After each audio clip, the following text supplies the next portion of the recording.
오늘은 어둠 속에 피어난 희망의 불씨라는 제목을 가지고 함께 하나님의 말씀을 나누도록 하겠습니다. 여러분, 우리가 영화나 드라마를 볼 때 몰입감이 느껴질 때가 언제입니까? 대부분 그냥 밋밋한 스토리보다는 뭔가 극적인 상황이 있거나 아니면 뭔가 반전이 있는 스토리가 있을 때 우리가 그 이야기에 또 쉽게 잘 빠져드는 것 같습니다. 여러분, 우리가 이렇게 아침 드라마 보면 특별히 막장 드라마가 많은데요, 우리가 욕을 하면서도 막장 드라마 보는 이유가 무엇입니까? 되게 계속해서 우리의 시선을 빼앗기기도 하고 몰입감을 점점 주기 때문이죠. 여러분, 오늘 본문에서도 우리에게 되게 몰입감을 줄 만한 극적이고 반전인 이야기가 등장하게 됩니다. 지난 몇 주간 우리는 예후의 개혁에 대해서 이야기를 나누었습니다. 하나님께서 엘리야를 통해서 말씀하신 대로 아합의 집은 예후에 의해서 철저한 심판을 받게 되었죠. 그 결과 오랫동안 이어질 것 같았던 그 아합의 흔적이 이제 북이스라엘에서는 모두 사라지게 되었습니다. 예후는 하나님의 마음에 합하게 아합의 집에 대한 심판을 행하였고, 하나님은 그에게 그 복으로 4대 동안 너의 왕위가 이어질 것이다 라는 복을 하나님은 허락하게 되었습니다. 그러나 예후도 여로보암의 죄, 바로 베델과 단에 세워진 그 금송아지를 섬기는 죄에서 떠나지 못했고, 전심으로 하나님의 율법을 지키지 않았다라는 평가를 받게 되었습니다. 오늘 본문은 이제 북이스라엘의 이야기가 끝이 나고요, 이제 남유다의 이야기가 이어집니다.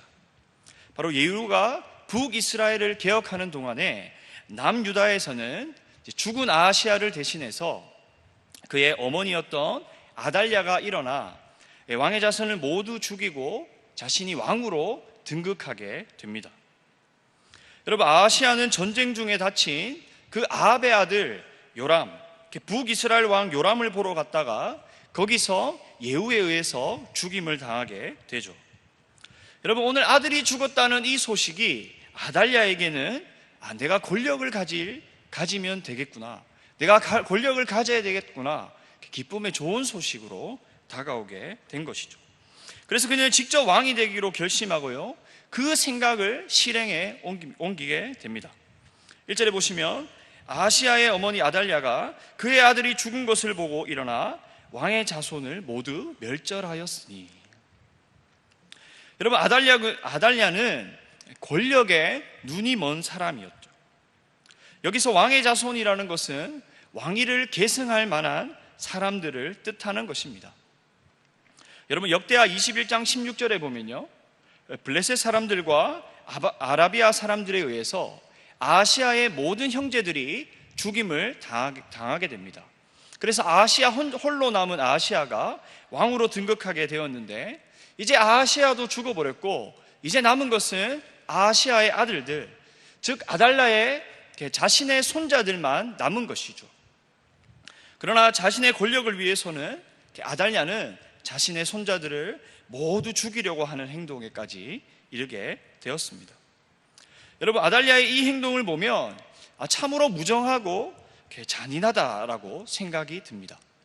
어떻게 사람이 그럴 수 있을까까지 생각이 든다는 거죠. 그러나 여러분, 아달랴를 자세히 살펴보면, 아달랴를 우리가 먼저 좀 살펴봐야 되는데, 여러분, 아달랴가 누구이냐 하면 바로 아달랴는 북이스라엘의 출신입니다. 그의 남편이 요람이었고 그의 부모가 누구였냐면 바로 북이스라엘의 악하기로 소문난 바로 아합 왕이었고, 그의 어머니가 이세벨이었다라는 거죠. 특별히 이세벨은 악하기로 소문난 인물이었고요, 그 어머니의 그 딸이 바로 아달랴인 것입니다. 예후에 의해서 철저히 멸망당했던, 우리가 이 주간 살펴보았던 그 아합의 집안의 사람이 바로 아달랴라는 것이죠. 여러분, 이제 여기서 우리는 어떻게 북이스라엘 출신이 남유다의 집안으로 시집 올 수 있었을까, 그런 생각이 우리에게 들게 됩니다. 먼저 앞에 역사를 조금 거슬러 올라가면요, 우리 역대하 20장에 보면 여호사밧이라는 유다의 왕이 나옵니다. 여호사밧 다음이 바로 여호람이죠. 그래서 여호람은 아달랴의 남편이었고 여호사밧은 아달랴의 시아버지가 되는 것이죠. 여러분, 이 유다의 여호사밧 왕은요, 하나님께 정직한 왕이다라고 평가를 받은 사람이었습니다. 하나님이 정직한 왕이다라고 이야기했던 사람이라는 거죠. 그런데 역대하 20장 35절에 보면 참으로 의미심장한 이야기를 하고 있습니다. 유다 왕 여호사밧이 나중에 이스라엘 왕 아하시아와 교제하였는데 아하시아는 심히 악을 행하는 자였더라. 아멘. 여러분, 하나님 앞에 정말 정직하고 착한 왕으로 소개되었던 이 인물이 마지막에 계속해서 시간이 가면 갈수록 어떻게 변하냐면 나중에는 이스라엘 왕 아하시아와 교제하는데 그 아하시아는 심히 악을 행하는 자였다라고 소개하고 있다는 거죠. 여러분, 여기서 지금 이야기하는 아하시아는 오늘 죽은 아하시아를 이야기하지 않습니다.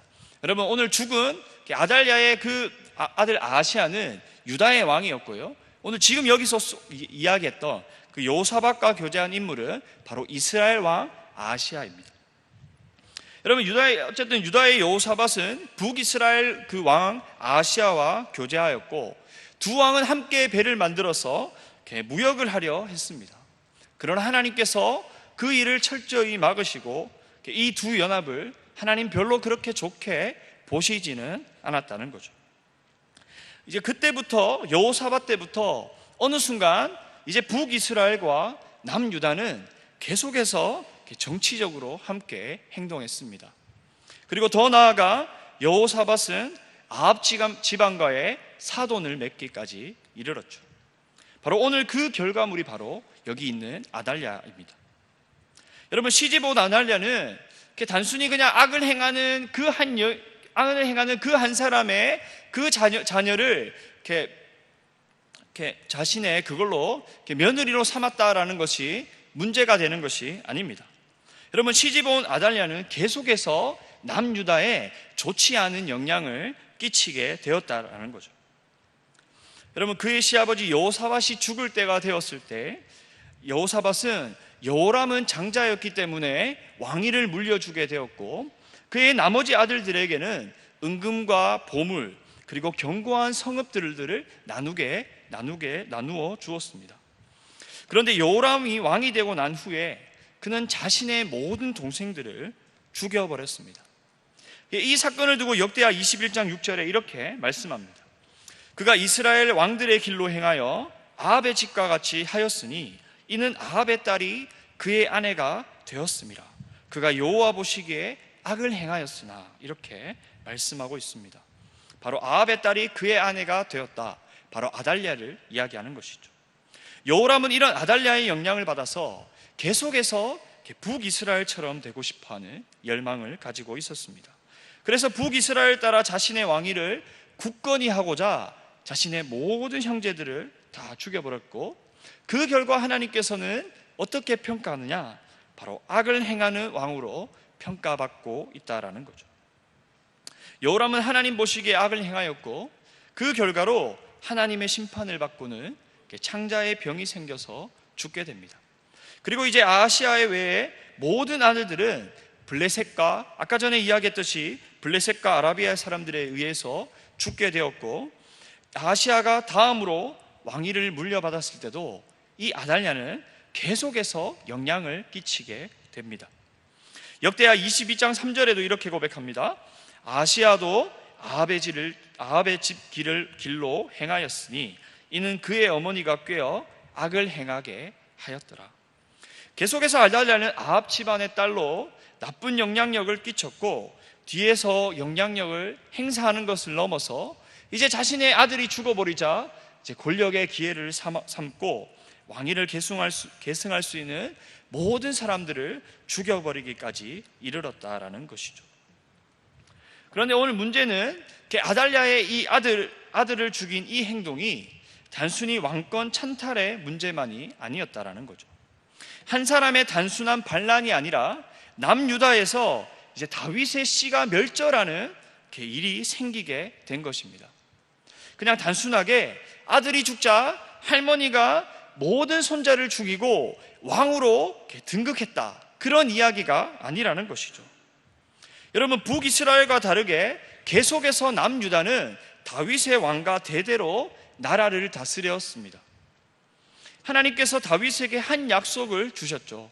사무엘하 7장 16절에 내 집과 내 나라가 내 앞에서 영원히 보존되고 너의 왕위가 견고하리라 하셨다고 하나님은 말씀하셨습니다. 하나님의 약속, 너와 너의 자손이 영원히 유다를 통치하게 하시겠다라는 그 약속이 이제 아달랴 한 사람으로 인해서 깨어지게 된 것이라는 거죠. 여러분, 유다도 계속해서 비록 잘못을 했지만 하나님께서는 유다에게 계속해서 다윗을 생각해서 긍휼을 베풀어 주셨습니다. 그러면서 하나님의 약속을 계속해서 이루어 가셨습니다. 그런데 그 하나님의 약속이 지금 무너지게 되었다라는 것이죠. 그리고 더 나아가서 이것은요, 다윗의 자손으로 오실 그 메시아에 관한 약속, 하나님의 구원 사역조차 깨어질 상황에 처해져 있다는 것입니다. 여러분, 예수님께서 누구의 후손으로 오셨습니까? 바로 다윗의 후손으로 오셨습니다. 여러분, 이제 하나님의 약속은 끝이 난 것처럼 보여지는 상황이라는 거죠. 그러나 모든 것이 끝났다는 순간 하나님의 일하심이 드러나게 됩니다.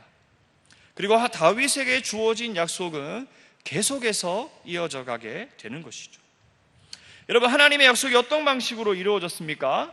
2절에 보시면 한 여인의 행동으로 한 명의 남은 아이가 하나 생김으로 그 약속이 이루어지게 됩니다. 2절에 요람 왕의 딸 아하시아의 누이 여호세바가 아하시아의 아들 요아스를 왕자들이 죽임을 당하는 중에서 빼내어 그와 그의 유모를 침실에 숨겨 아달랴를 피하여 죽임을 당하지 아니하게 한지라. 아멘. 여러분, 여호람의 딸이었고 아하시아의 누이였던, 그리고 아달랴의 딸이기도 한, 물론 친딸은 아니었을 것입니다. 아마 제사장 여호야다에게 시집을 간 것을 보면 친딸은 아니었지만 그래도 여호람의 딸이었고 아하시아의 누이였던 그 여호세바가 오늘 아달랴의 손에서 요아스를 빼돌렸고, 그 결과 6년 동안 요아스는 아달랴를 피해서 여호와의 성전에서 숨어 살게 되었다라는 거죠. 끊어질 것만 같았던 하나님의 약속이 그나마 조금씩 희망의 빛을 피워가고 있다라는 겁니다. 여러분, 여호세바는 여기서 두 가지 역할을 합니다. 하나는 다윗 왕가의 씨를 보존하는 역할을 했다는 것이고, 그리고 6년 동안 성전에서 숨어 살았던 그 요아스가 바로 아시아의 유일한 혈육이다, 왕위를 계승할 만한 완벽한 사람이다라고 증명해주는 그 일을 했다는 것입니다. 여러분, 한 여인은요, 권력에 의해서 권력에 눈이 멀어서 자신의 모든 것을, 자신의 그런 모든 사람들을 죽이면서까지 하나님의 약속을 폐하려고 하고 있는데, 또 다른 한 여인은 자신의 모든 것을 버림으로까지 하나님의 약속을 이루어가는 그 일의 길에 서 있었던 사람입니다. 여러분, 가만히 생각해 보면, 어떻게 보면 요세바는 선한 일을 이룰 수 없는 환경에 살고 있었던 사람이기도 합니다. 여러분, 생각해 보십시오. 여호람도 나쁜 왕으로 이야기되어집니다. 그리고 아하시아도 나쁜 왕이었죠. 항상 하나님 앞에서 악을 행하던 사람들 속에서 사람들과 함께 살면서 그 영향을 받았던 사람이 바로 오늘 여호세바입니다. 그리고 당시 그 시대는 바알 신앙이 주류를 이루었던 상황이었죠. 바알의 신앙을 갖고 있지 않으며 자신의 목소리를 잘 내지 못하는 그런 환경에 처해졌던 상황입니다. 비록 왕의 딸로 태어났지만 지금은 제사장에게 시집갔던 여인. 당시의 제사장도 특별한 힘은 없었겠죠. 그냥 평범하게 하나님을 향한 신앙이 사라진 그 시대에 그냥 평범하게 살고 있었던 한 여인입니다. 그런데 하나님은 오늘 이런 상황 속에 있던 한 사람을 택해서 하나님의 약속을 이루셨습니다. 평범했던 한 사람을 사용하셔서 하나님의 그 신실한 약속을 이루셨다라는 거죠. 여러분, 상황을 보면 모든 것이 끝났을 것만 같은 그 상황 속에서 하나님은 계속해서 일하고 계십니다. 아무도 눈여겨보지 않았던 그 한 사람을 통해서 하나님의 약속이 이루어지고 있다라는 거죠. 여러분, 우리가 여기서 알 수 있는 것은 바로 하나님이 사용하시는 사람이 어떤 사람인가라는 것입니다. 하나님이 사용하시는 사람은 어떤 자리에 내가 어떤 영향력을 행사할 수 있는 조건을 갖추어야지만 하나님이 사람을 사용하는 것이 아니다라는 거죠. 기록 평범하지만 그 일상 속에서 살아가고 있는 한 사람을 하나님은 사용하셔서 오늘 하나님의 귀한 도구로 사용해 주고 계십니다. 그렇게 우리 또한 지금 우리의 환경이 어떨지라도, 우리의 상황이 어떨지라도, 우리가 준비되었든지 준비되어 있지 않든지 간에 상관없이 우리의 환경에서 하나님은 오늘 우리 또한 하나님의 귀한 도구로 살아갈 수 있다라는 거죠. 여러분, 우리의 삶에서 핍박과 고통이 있을지라도 하나님은 우리를 사용하실 수 있습니다. 바알을 믿어야지만 인정받았던 그 시기에 그 시대에서 여호세바의 이 행동은 바로 하나님의 약속이 이루어지는 길목에서 자신의 역할을 잘 감당했던 사람이라는 거죠. 오늘 어쩌면 우리의 상황도 실패의 자리, 소망이 없는 자리에 우리가 놓여져 있을 수도 있습니다. 그리고 준비되지 않았다라고 머뭇거릴 수도 있습니다. 그러나 하나님은 그런 상황에 있는 우리를 사용하실 수 있습니다. 오늘도 우리가 있는 그 자리에서 하나님의 약속을 이루어내는 사람들이 되시기를 주님의 이름으로 간절히 축원합니다. 이제 6년 동안 아달랴가 다스리는 그 암흑의 시기가 이어지고 있을 때 4절에 이제 7년째 되던 해에 제사장 여호야다가 요아스를 앞세워 반란을 준비하게 됩니다. 그는 철저하게 6년이라는 시간을 준비하고 인내해서 지금 이 일을 감당하고 있다는 거죠. 여러분, 여기서는 여호야다의 심정을 잘 나타내고 있지는 않지만 여러분, 역대하 23장 1절에 보면 여호야다가 이 일을 행하기 위해서 용기를 내었다라고 기록하고 있습니다. 여러분, 용기를 내었다, 그때 상황이 참 쉽지 않았다라고 이야기하는 것이죠. 예전에 그런 광고가 하나 있었습니다. 카드 광고였을 것으로 생각이 되는데, 모두가 예할 때 아니요 하는 사람, 모두가 아니요 할 때 예하는 사람, 그런 광고가 있었습니다. 여러분, 참 쉽지 않은 거죠. 여러분, 모두가 예할 때 아니요 잘 할 수 없지 않습니까? 반대로 모두가 아니요 할 때 예라고 잘 하지 못합니다. 여러분, 지금 여호야다가 걸어가야 되는 길은 정말 쉽지 않고 자신의 목숨을 내어 놓아야 되는 것입니다. 이제 여호야다는 용기를 내었습니다. 자기 자신에게 이야기했겠죠. 야, 용기를 내어라. 그러고는 사람을 보내서 가리 사람의 백부장들과 또 호위병의 백부장들을 불러 모읍니다. 여기서 가리 사람이라는 것은 대부분의 학자가 그렛 사람과 동일한 인물로 대상으로 봅니다. 여러분, 그렛 사람은 다윗 시대 때 다윗 왕조의 조직에 편성되어서 왕실의 경호를 담당했던 사람이었습니다. 비록 이방인이었지만 왕실의 경호를 담당했던 사람들이 바로 그렛 사람입니다. 또한 아도니아의 반역 당시에 솔로몬을 보호했던 사람들이기도 합니다. 호위병 또한 왕을 경호하는 일들을 담당하는 사람들이죠. 여호야다는 사람을 보내서 이 사람들을 자신 성전에 불러드립니다. 그리고는 여호와의 그들을 데리고 하나님의 성전으로 들어가서 이제 반란을 일으키기로 약속을 합니다. 바로 하나님 앞에서 맹세를 하게 되죠. 그리고 요아스를 그들 앞에서 이제 보이게 됩니다. 여러분, 모인 사람들이 요아스를 보았을 때 어떤 심정이었겠습니까? 도무지 희망이 보이지 않았는데 이제 새로운 희망이 생기게 됐구나. 하나님이 우리를 버리지 않으셨구나. 하나님의 약속이 끊어지지 않았구나라고 생각했을 것입니다. 그런 다음에 그 사람들은요, 이제 감격하는 것을 넘어서 이제 안식일을 반역의 날짜로 잡게 됩니다.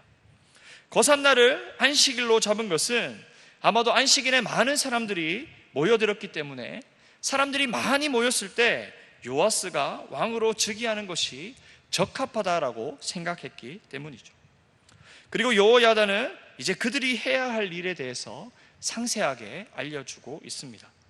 안식일에 근무를 서는 부대를 세 부대로 나누어라. 한 부대는 왕궁을 지키고 다른 한 부대는 수루 성문을 지키고 또 다른 한 부대, 나머지 3분의 1은 호위병들 뒤에 있는 문을 지켜서 철저하게 왕궁을 지키도록 합니다.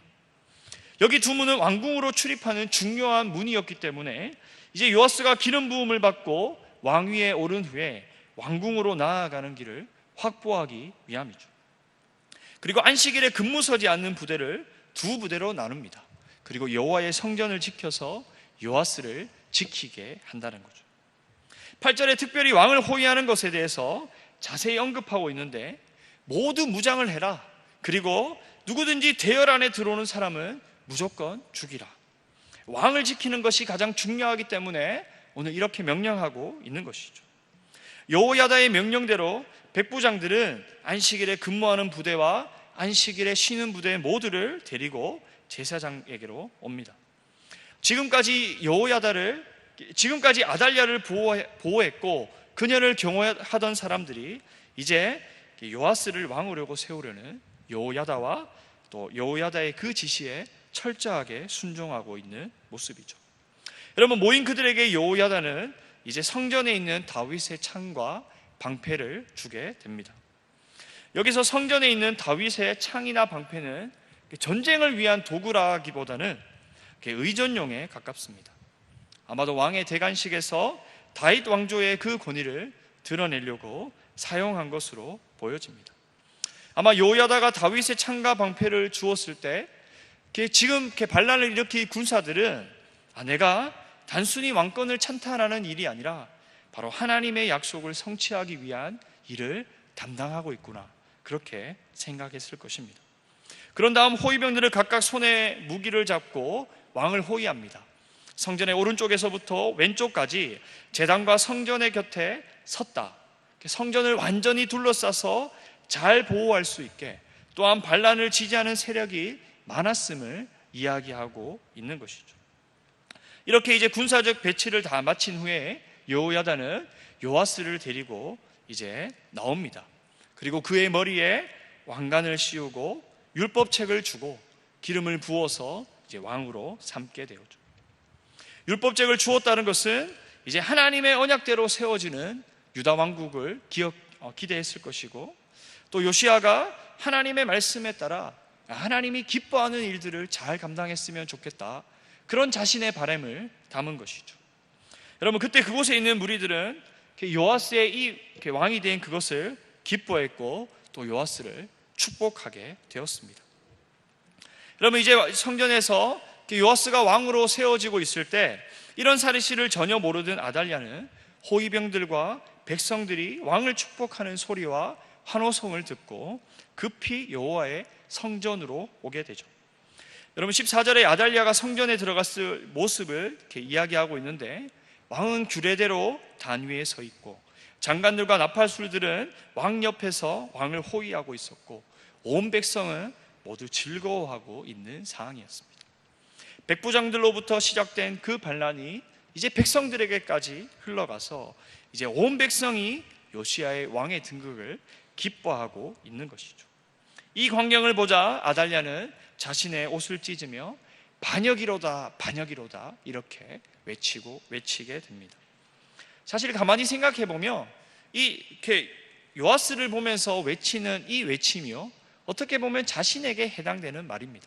자신이 반역을 일으켰던 사람이기 때문에 정말 반역이다, 반역이다 요아스를 향해서 외치고 있지만 가만히 보면 자신에게 한 말이어야 된다는 것이죠. 여러분, 요아스를 왕으로 인정하지 않고 반역이라고 외치는 그 아달랴를 여호야다는 백부장들을 명령해서 그녀와 그녀를 따르는 무리를 성전 밖으로 몰아냅니다. 그리고 그곳 밖에서 죽이라라고 명령하죠. 그래서 그녀 아달랴는 왕궁의 말이 다리는 길로 가다가 거기서 죽음을 당하게 되었습니다. 이것으로 이제 북이스라엘과 남유다 모두에서 아합의 흔적은 사라지게 되었죠. 엘리야를 통해서 아합의 가문을 모두 멸하겠다라고 하신 그 하나님의 약속이 이제 확실하게 이루어지는 순간입니다.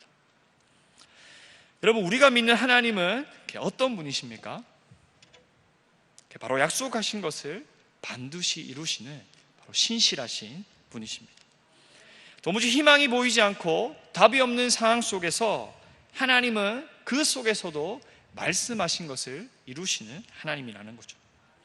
오늘 여호세바와 여호야다를 통해서 하나님은 하나님의 약속을 이루셨습니다. 여러분, 오늘도 말씀하신 것을 반드시 이루시는 그 신실하신 하나님을 믿음으로 살아가는 여러분 되었으면 좋겠습니다. 이제 마지막 17절과 21절의 내용은요, 이제 여호야다의 개혁이 시작됩니다.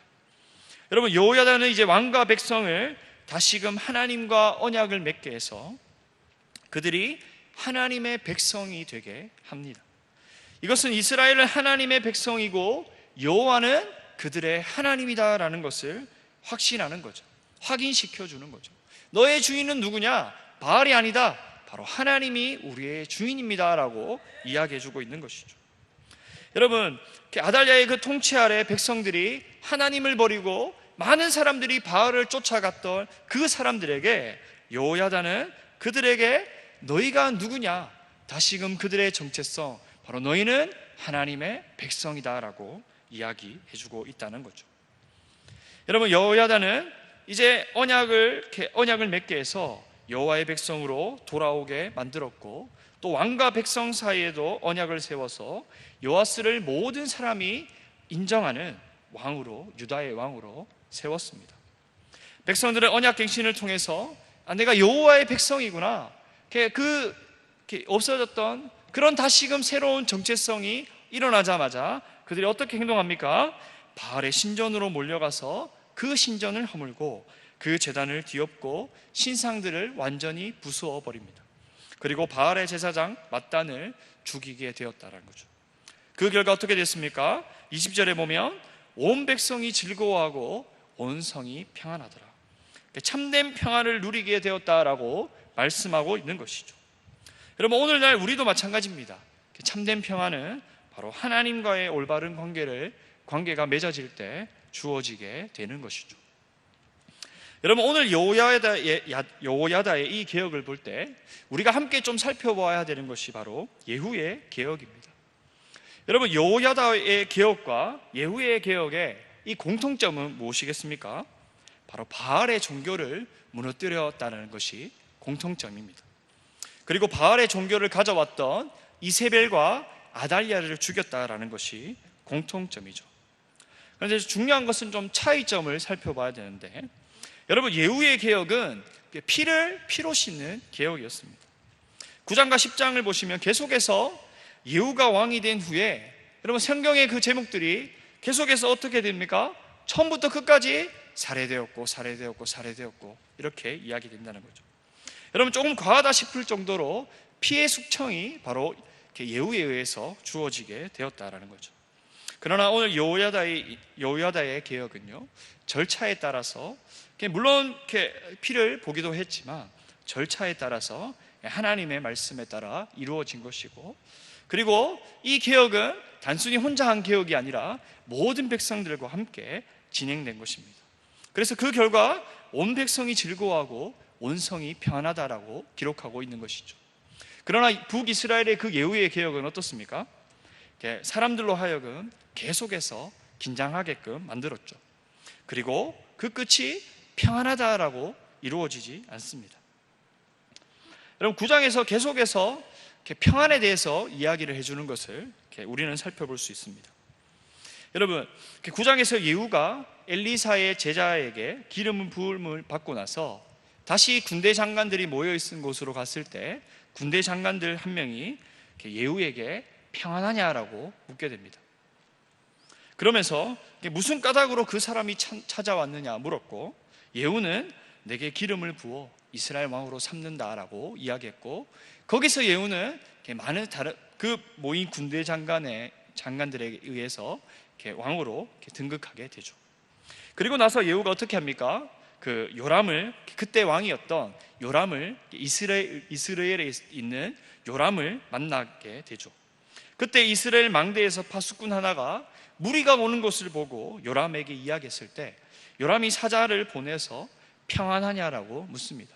그때 예후가 한 사람이 성에서 나와서 자신에게 평안을 물었을 때 예후가 어떻게 합니까? 야, 네 평안이 무슨 상관이냐? 그냥 내 뒤로 와서 서라. 그렇게 이야기하죠. 그리고 몇 번씩이나 이것이 반복되게 되죠. 그리고 요람이 예후를 만났을 때도 요람이 예후야, 평안하냐라고 묻게 되죠. 그러나 돌아오는 대답은 이세벨의 음행과 술수가 이렇게 많은데 어떻게 평안일 수가 있느냐라고 이야기하게 된다는 거죠. 그리고 그 후에 예후는 요람을 죽이게 되었습니다. 그리고 여러분, 이세벨이 죽을 때도 평안하냐라고 묻습니다. 악을 행한 너 시므리여 평안하냐라고 묻게 되죠. 여러분, 예후는 하나님의 말씀을 따라 하는 일에 계속해서 평안이 가져오는 것이냐라고 물음을 받았다라는 거죠. 아마도 예후는 자기가 하고 있는 일이 평안을 이루는 것이다라고 생각했을지 모릅니다. 그러나 끝내는 그 예후의 그 일은 평안을 가져다 주지 못했다라는 거죠. 여러분, 하나님께서 예후의 개혁이 끝난 후에 어떻게 하십니까? 북이스라엘 땅을 잘라내기 시작하셨고, 아람 왕 하사엘로부터 공격을 받게 해서 이스라엘에게는 평화가 없었습니다. 정말 전심으로 만약 예후가 하나님 앞에서 하나님의 뜻을 행했다면 어쩌면 이스라엘에게도 평화가 찾아왔을 것입니다. 그러나 그는 하나님을 이용해서 자신의 뜻만을 이루는 데만 급급했다는 거죠. 그래서 여러분, 지난주에 우리가 살펴본 예후의 평가가 무엇입니까? 전심으로 하나님 앞에 율법을 지키지 않았던 사람이다라고 이야기하죠. 바알은 무너뜨렸지만 여로보암의 죄에서는 그가 벗어나지 못했다. 그가 한 일은 악을 제거하는 일이었지만 결국 평안을 가져다 주지는 못했다라고 이야기하는 것이죠. 그러나 여러분, 오늘 여호야다의 개혁은 하나님의 평안을 가져다 주는 일을 하였습니다. 여러분, 가만히 한번 생각해 보십시오. 여러분, 요아스가 왕이 되었을 때 나이가 7살입니다. 7살. 지금으로 하면 아직 초등학교를 들어가지 않은 유치원생이죠. 여러분, 7살짜리가 왕자에 앉았는데 왜 온 백성이 기뻐하고 즐거워하였으며 왜 그 땅이 평화가 찾아왔다라고 이야기했겠습니까?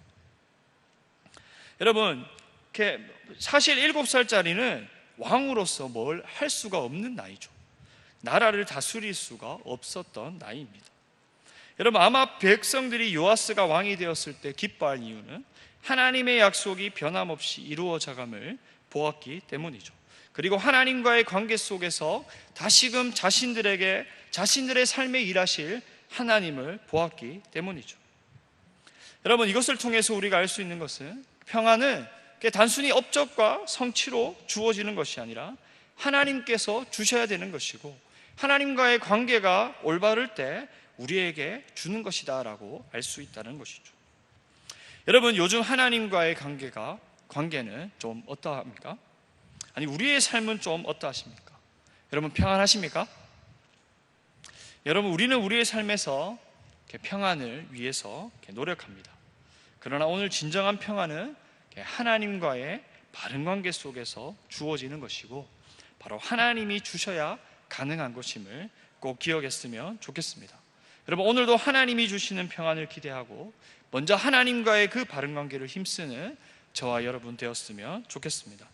여러분, 말씀을 정리하면서 여러분, 오늘 하나님의 약속이 끊어질 것 같았던 보이는 그 상황에서도 모든 것이 끝났다고 여겨질 때 하나님은 일하셨습니다.